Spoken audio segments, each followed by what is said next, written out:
The big issue today is about Tony Abbott and this infrastructure bond, and people are asking the question, well, how come that's not adding to government debt? Well, what he's basically going to do is he's going to put $1.5 billion around for 10 years.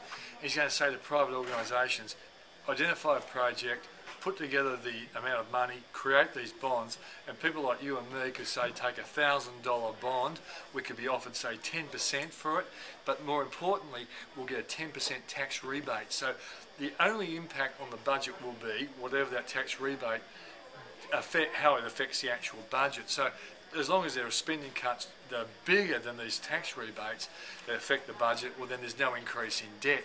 The important thing about the whole Abbott story when it comes to economics, and the fact that Gillard keeps teasing him that he knows nothing about economics, is most of the key politicians that have led this country either as prime ministers or as treasurers, I think, came to the office as nearly or completely buffheads. You know, Keating knew nothing about economics but really grew in stature over the period. He was well advised by guys like John Stone, Bernie Fraser and John Edwards.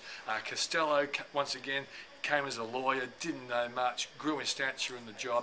I think even Swan, as I've often said before, came with very little knowledge. He's actually done a pretty good job, recently voted as being someone who actually knows something about Treasury.